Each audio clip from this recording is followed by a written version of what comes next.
Hey there, it's Melanie here with Vintage Hill Studio. Welcome back to my YouTube channel. Today we'll be making a split birthday card. I wanted to let you know how I picked some of my colors. I found this pocket color wheel at Hobby Lobby and it's really handy for coordinating colors. So you can see all your basic colors of the rainbow across there, and there's got complementary colors and triad colors. For example, on the blues you can see straight across a yellow-orange family. In my case today, I'll be using a hot pink pattern paper, and you can see the complementary color for pink is green. And a triad color for those two would be in the yellow family. So, let me show you the papers that I've chosen. Here's the hot pink pattern paper I'll be using. And the complementary color for that is the green, which I try to match up to one of the little circles there. And then as my third color, like I mentioned, I am picking a very sunny yellow. There's no downside to using a sunny yellow. Okay, I'll be using Spellbinders dies, VersaFine Onyx Black ink, and a rubber stamp. And you can see I stamp my sentiment and then I die cut it, which will give you the perfect placement for your sentiment if you do it in that order. These are the die cuts that I will be using for the medallion at the center of my card, as well as Hampton Art clear stamps for inside.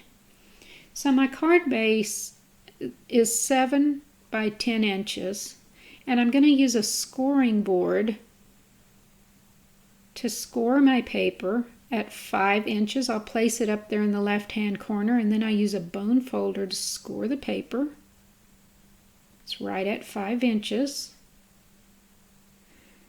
So that when I fold this piece of cardstock in half, I'll give it a good reinforcement with my bone folder here on that score line.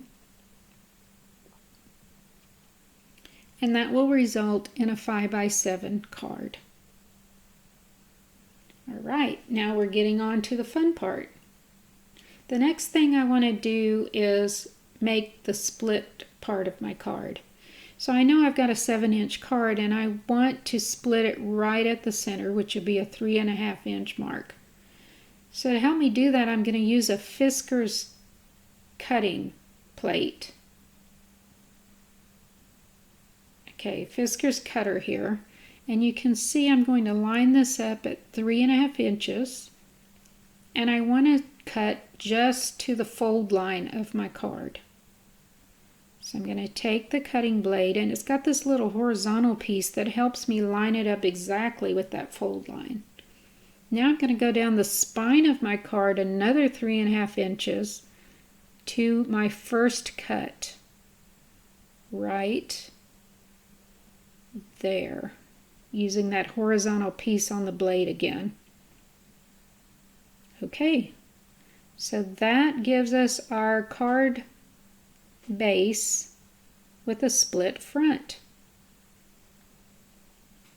Alright, so now for the inside of my card, I'm going to use some of that green paper, which I've cut at 3.5 by 5 inches, and that's going to go right there on the card front.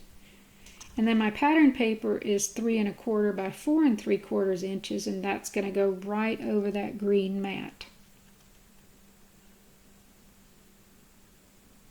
And then our medallion pieces for the center with the yellow, the hot pink, and the white that I stamped with the sentiment. I will adhere that off camera. Got those adhered together. Now I have adhesive on the back of my green paper, which I'm putting right there on that flap, giving it a good press. And then my patterned pink paper will be matted right on top of the green. Make sure that's down good. Alright, my medallion I want right in the middle. And in order to help me, I'm using washi tape just to get it lined up. And then I'll open it up and take a pencil and lightly make a mark on the back, because I only want to add adhesive to the bottom half of that circle, because I only want to glue it on that flap. So now I can see my pencil line, and I add my glue only to the bottom half of the circle.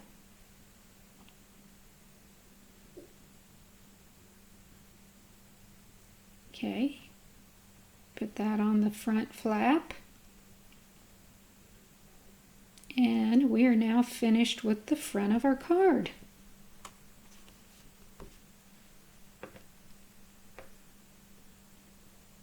So for the inside, I'm taking that matching green that I used on the front, and it's 5x7, which will fit perfectly on the inside of our card.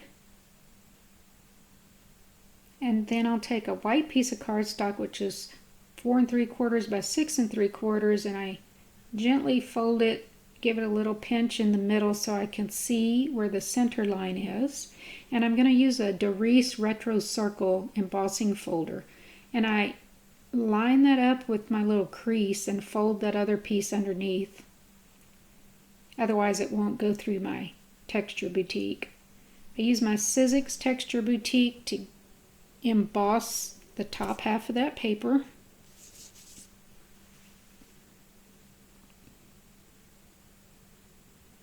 It's really hard to beat these embossing folders. They add so much character to a card, so much dimension.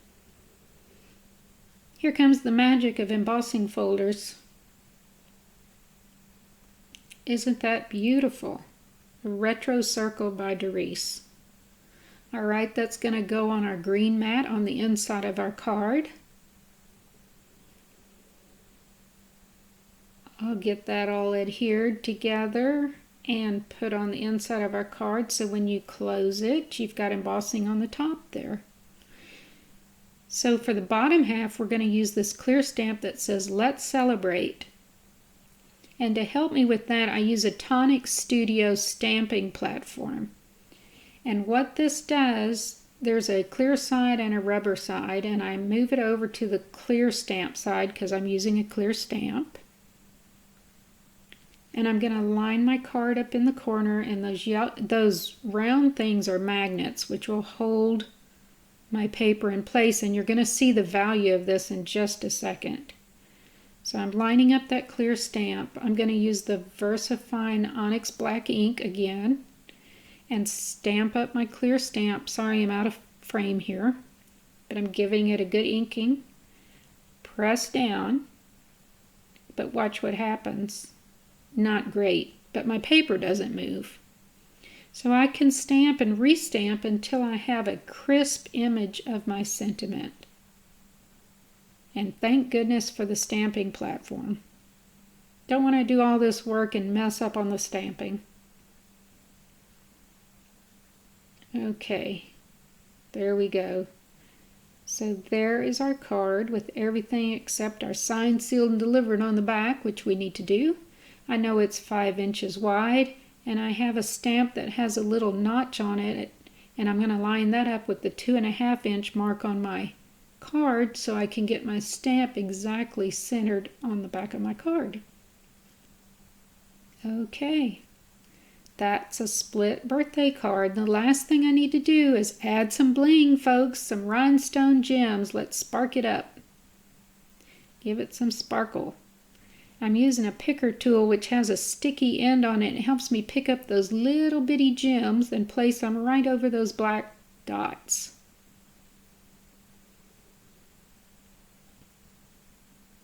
Very handy tool.